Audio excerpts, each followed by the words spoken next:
Hi there, this is Fred FR5ED with a Silent 5 and a beer review.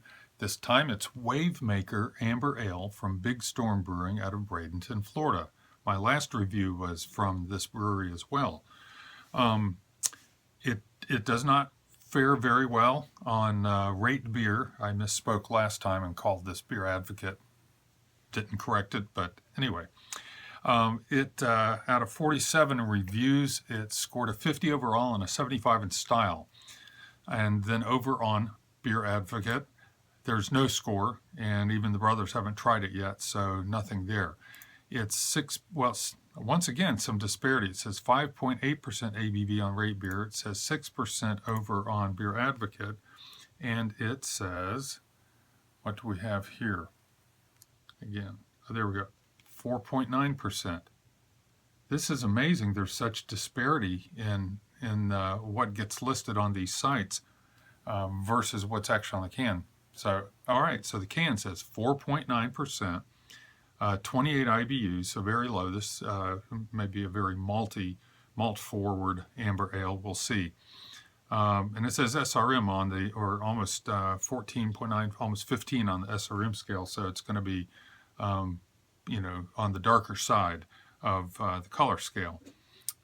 Darker than the IPA range, almost, towards the upper end of that. And I forget what it runs for the amber ales, but these are going to be on the darker side.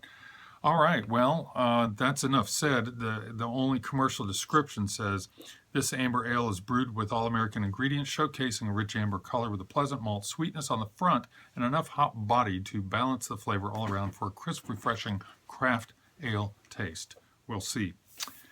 As a side note, I'm going to recommend something. My son-in-law and daughter gave me this book for Christmas because I'm still in the process of preparing to embark upon my own home brewing, and still my brewing equipment actually shows as shipped today. So the kettle with the heating element and all the pieces, parts, that's on its way.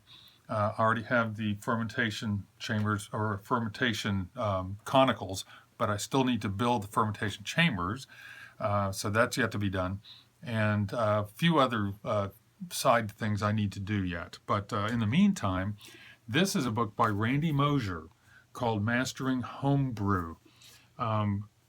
I would actually, I'm only up to page 47, but already I realize anybody who has an interest in craft beer would benefit from reading this book. And of course, he is promoting that, get started right now brewing, and has all the reasons to do so. But just the tasting part, and that's I want to show you something real quickly on page 39. Beer tasting checklist. All right, it's over in the right margin here. And rather than just ASTMO, appearance, smell, taste, mouthfeel, and overall, it goes into more detail. And here's the points here. And I'm not going to read everything as far as the details under these points, but it starts with smell, and then look, and then taste, and then retronasal.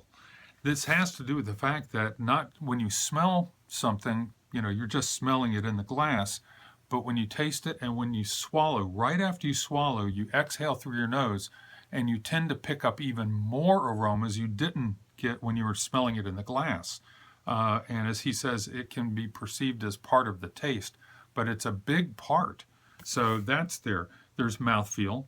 Then there's aftertaste and finish, where, once you're finished swallowing and exhaling through your nose and noting, the coating feeling, the thin, the heavy feeling in your mouth, whatever the mouthfeel is, how does it finish? What are you left with, the aftertaste? Is there bitterness left when nothing else is there? Or is there, some fruit taste left? Whatever it is. Excuse me. And then style. In other words, is the beer what it purports to be?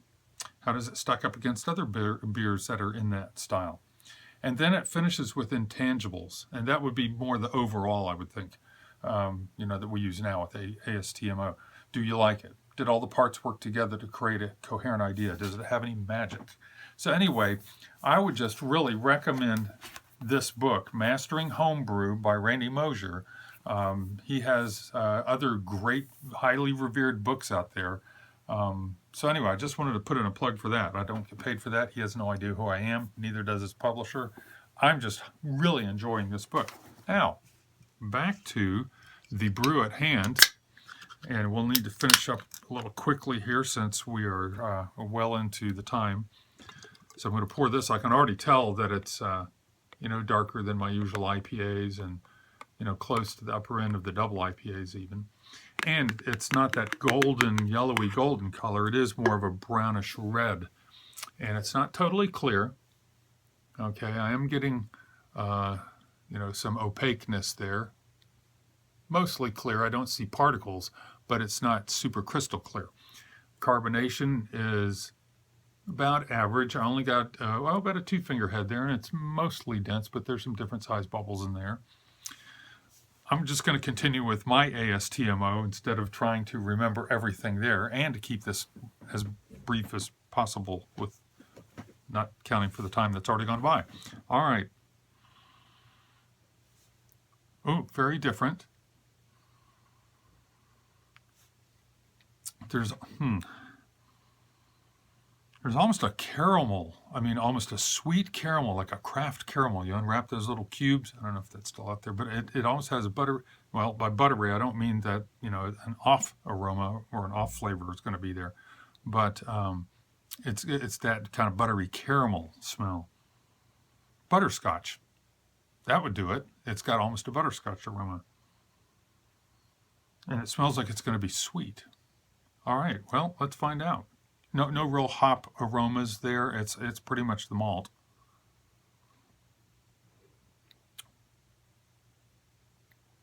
Well, there's definitely some hop bitterness.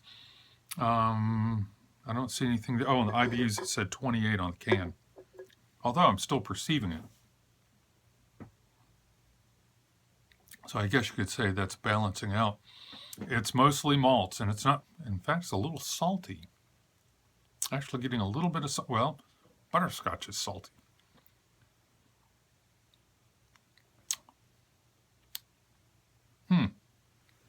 I do get some familiar amber ale, that real malt forward platform there, but I definitely am getting some saltiness, and that may be on purpose. They may have added salt, which is not an incorrect or odd practice, depending on the style. It's not usually that noticeable, I don't think, though. It's would be easy drinking. It's just enough bitterness to balance out the malt, although the malt isn't really that sweet. It's not balancing out any sweetness, I don't think.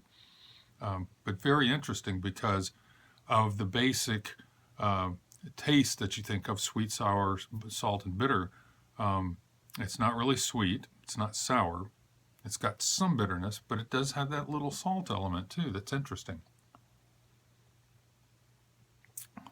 I'm not sure it's a top-notch representation of an amber ale, but it's drinkable and it's interesting. I would not reach for this again probably, just because many other things to reach for. But give it a try yourself. This is Wavemaker Amber Ale, also given to me by the same friend, Jeff, to try out. And it's from Big Storm Brewing out of Bradenton, Florida. That's the beer. This is Fred of our 5ED over and out.